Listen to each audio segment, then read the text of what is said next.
खबर का रुख कर लेते हैं। नई संसद पर बोले हैं रविशंकर प्रसाद, मुगलों ने लाल किला बनवाया है, बीजेपी 75 साल में, बीजेपी कह रही है 75 साल में हमने क्या बनवाया है, देश को नई संसद की जरूरत थी। ये बीजेपी की तरफ से कहा जा रहा है, विपक्ष को संसद में आना चाहिए। आइए सुनते हैं क्या कुछ कहा।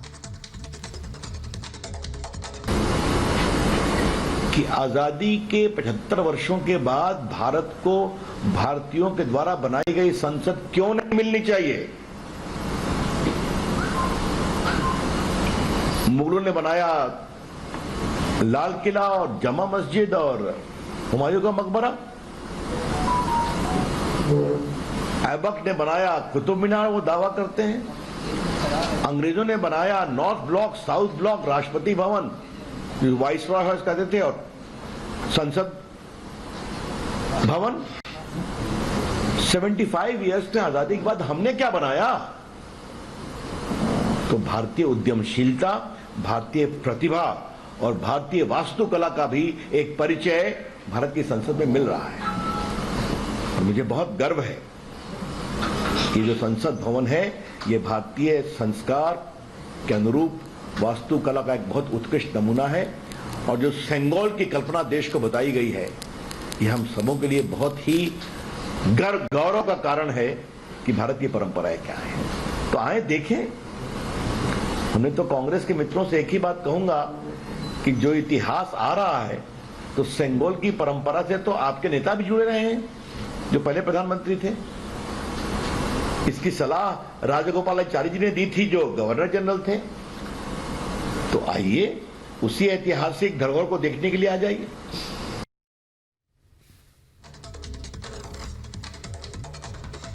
और विशाल हमारे साथ लगातार बने हुए हैं, उनके पास जाना चाहेंगे। विशाल, देखिए बेहद खूबसूरत तस्वीरें जो हैं अभी सुमित हमको दिखा रहे थे, और पूरे देश को उसका इंतजार है, लेकिन विपक्ष जो है लगातार सवाल खड़े कर रहा है, लगातार बहिष्कार की बात कह रहा है। जी बिल्कुल, देखिए 2 दिनों का महज इंतजार है। 2 दिनों के बाद नई संसद भवन का उद्घाटन जो है वो प्रधानमंत्री मोदी करेंगे, लेकिन इस बीच लगातार इस पर सियासी तूफान भी उठता हुआ नजर आ रहा है। लेकिन मैं आपको बता दूं, समय के साथ परिवर्तन होना बेहद जरूरी है, और इसी बात को कहीं ना कहीं भारतीय जनता पार्टी ने देखा। पुराने संसद भवन की बात करें तो उसमें कई ऐसी सुविधाएं जो हैं वो उपलब्ध नहीं थी। नए संसद भवन में एडवांस टेक्नोलॉजी से लैस थी। और पीछे मैं आपको तस्वीरें दिखाने की कोशिश करता हूँ। ये देखिए, ये वही संसद भवन है जो आपको तस्वीरें आपको नजर आ रही होंगी, किस तरीके से चमचमाता हुआ संसद भवन ये बनकर तैयार है। 2 दिनों के बाद जो है इसका उद्घाटन होगा। बताया जा रहा है, सूत्रों की माने तो पेपरलेस जो होगा ये संसद भवन होगा, डिजिटल टेक्नोलॉजी से एडवांस लैस होगा। और इसी के साथ साथ अगर बात करें उद्घाटन की, तो 2 पार्ट्स में इसके उद्घाटन होंगे। सुबह 7:30 बजे से शुरू हो जाएगा हवन समारोह, उसके बाद 12 बजे तक पहला पार्ट चलेगा। उसके बाद दूसरे भाग की बात करें तो 12 बजे से जो शुरू होगा दूसरा पार्ट, राष्ट्रगान के साथ प्रधानमंत्री शुरुआत करेंगे, और उसके बाद 2 से 2:30 बजे तक ये समापन होगा, जो कि प्रधानमंत्री नरेंद्र मोदी के संबोधन के साथ इसका समापन होगा। आपको बता दें कि इस पर लगातार सियासी तूफान उठता हुआ नजर आ रहा है। 19 राजनीतिक दल जो हैं वो इसका विरोध कर रहे हैं। मैं चाहूंगा आप तस्वीरें एक बार दिखाइए। अशोक स्तंभ की तस्वीर आपको साफ नजर आ रही होगी। देखिए किस तरीके से चमचमाता हुआ अशोक स्तंभ आपको नजर आ रहा होगा नए संसद भवन के ऊपर, और एडवांस टेक्नोलॉजी से लैस पूरा संसद भवन जो है वो बनकर तैयार है।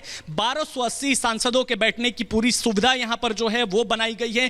पहले संसद भवन की बात करें तो 700 से 800 सांसद वहां बैठ पाते थे, लोकसभा और राज्यसभा को मिलाकर, लेकिन नए संसद भवन में 1280 से ज्यादा जो है वो मेंबर बैठ सकेंगे। और पूरी तरीके से, चाहे हम पार्किंग लॉट की बात करें या फिर हम तमाम चीजों की बात करें, तो वो एडवांस टेक्नोलॉजी से पूरा संसद भवन जो है वो इस वक्त लैस होकर तैयार है। और बस 2 दिनों का इंतजार है। 2 दिनों के इंतजार के बाद प्रधानमंत्री नरेंद्र मोदी खुद जो है 28 तारीख को इसका उद्घाटन करेंगे। और उद्घाटन पर मैं आपको बिल्कुल सुमित और विशाल 2 सहयोगी हमारे बने हुए हैं, लगातार तस्वीरें दिखा रहे हैं, आपके पास लौटेंगे।